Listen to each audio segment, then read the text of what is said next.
Kagising ko lang nga pala at makikita niyo talaga sa mukha ko. At nagilamos na nga ako. Patapos magilamos, kinuha ko na nga yung tissue. Tapos kung kinuha yung tissue, sumilip nga ako dun sa kusina kung ano nangyari. At yun nga, pagkatapos ko tingnan, nagulat nga ako dahil ito nga nangyari sa kusina.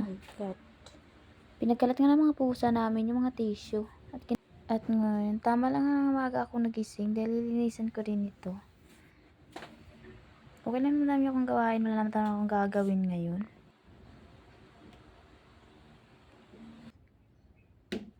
At dito, nag-start na nga ako maglinis. Kinuha ko na nga yung mga basura para itapon.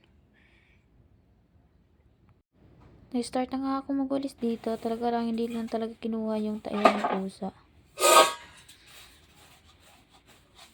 Tapos ko nga magwalis, kinuha ko na nga yan. At hindi pa talaga nilagay sa labas. Bit-bit pa. Hay, nako.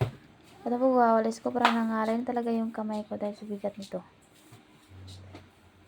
Kaya napaisip lang ako ilagay ko sana dito kasi baka pagalitan ako. Kaya nilagay ko na lang muna dun sa labas. At pinapatuloy ko na nga yung pagwawalis ko. Pagkatapos ko magwalis, doon na nga inarap ko na rin yung mga hugasan ko. Kasi sobrang dami. At dito, patapos na nga ako pala sa paghuhugas.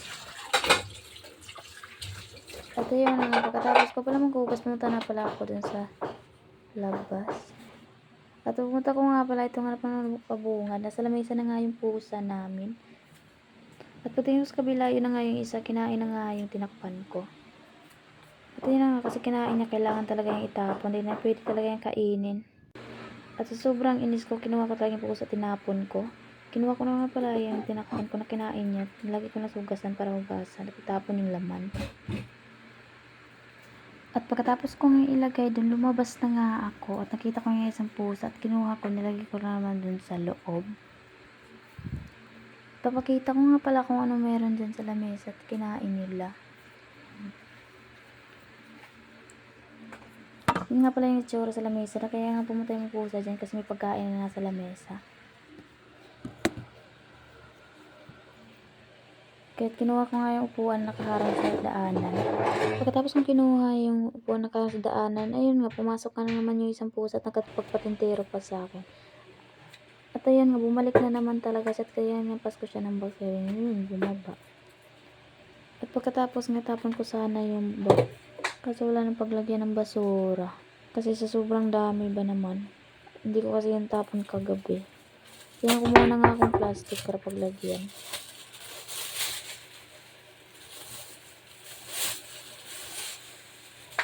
At yun yung ginawa ko na yung basura na nasa tasay kasi napinaglaga na sobrang dami ng basura.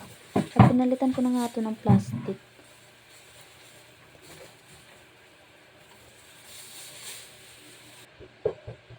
At pagkatapos mo yung plastic, kaya na naman yung pusa, bumalik na naman. Huy!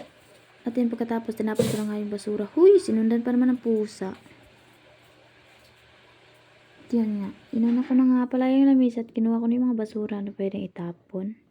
At pinunasan ko na nga pala iyan. At pagkatapos kumupo na sa lamesa, inayos ko na nga pala yung hinigaan ko kagabi. Dito nga pala ako nahiga kagabi kasi nga walang tao dito sa sala. Kaya dito muna ako humiga sa sala. At yun na, nag-start na nga akong ayusin nito. At ito, nahihirapan talaga akong mag-ayos. Ayun, fast forward ko na ngayon, tapos ko na nga yung pag-ayos. At pagkatapos ko nga pala mag-ayos, kumuha nga akong wipes kasi may nakita akong parang pupo ng aso. Ito yung pagkatapos ko nga kumuha ng wipes, in-start ko na nga palang pupunas. At tinapon ko na nga ito sa basuran. At i-start na nga ako magwalis. Kinuha ko na nga pala yung walis. Ito yun kasi may nakita kong dumi. Nalisan ko muna yung gilid. Pagkatapos magwalis sa gilid, yun.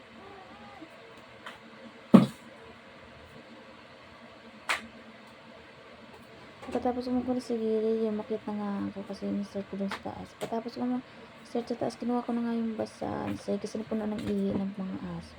Kinuha ko na nga ito at nilabas ko muna para walang sagabal sa pagwawalis. At yung pagkatapos ko nilabas, ito na nga, start na nga ako sa pagwalis. Inurong ko na nga pala yung mga upuan dyan at minalisan ko yung sa ilalim. Hindi ko na nga pala inurong sa ilalim ng mga box kasi kakaurong ko lang yan kahapon. At yun nga, patapos na nga ako sa pagwawalis. At dito ko lang pala napansin na wala palang tsinelas yung isang pa ako. At pagkatapos ko nga pala magwalis, kinuha ko na nga pala yung basura para itapon. Pagkatapos ko nga pala magtapon ng basura, kinuha ko na yung taihan ng pusa. Pagkatapos nga pala itong itapon, nag-prepare na naman ako ng gagamitin ko sa pagmamap sa loob. Kinuha ko na nga pala yung nakababad na mop. Diba kasi yung ginagamit ko sa loob at dito sa labas? Yan ay ginagamit ko sa labas. At tinarapan ko na nga pala yung tubig niyan kasi sobrang dumi. At pagkatapos tapon yung tubig, tinanggal ko na nga pala yung hose. At ayaw pang patanggal. Huy! Natanggal na nga, lagyan ko na nga yun ng tubig. Binalawan ko na yan kasi sobrang dumi talaga. At yun nga, dinagyan ko na nga yung tubig. At pagkatapos nga pala maglagay ng tubig, lagyan ko na nga unting chlorine para ito yung mamoy sa loob. At pagkatapos nga, nilublob ko na nga yung mop na gagamitin ko sa loob. At pumasok na nga ako dito para mag-start na sa pag-mop. Nagmamap nga ako, may aso pa lang parang harang dyan. Sobrang inis ko, sinundot ko na nga yan ng map para aalis. Talagang hindi talaga siya aalis. Kaya ako lang yung napasuko. Pangalawang beses ko nga yan inulit sa pagmamap kasi hindi kaya talagang isa lang. At yan, patapos na nga pala ako dyan.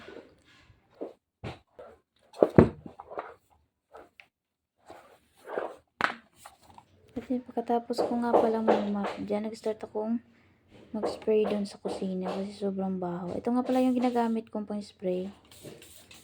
Hindi ko na nga pala yung babasahin kasi hindi ko marunong magbasa. At nag-start na nga ako sa spray. At pagkatapos ko nga pala mag-spray dito, lumabas naman ako. Doon naman ako sa sala nag-spray. Hanggang dito na nga lang pala yung video. O, diba kabalo na akong Tagalog? Teka na pong masukuan eh. Ayaw ka stress madi. Mayaya itong damdamin. Bye-bye na. Bye.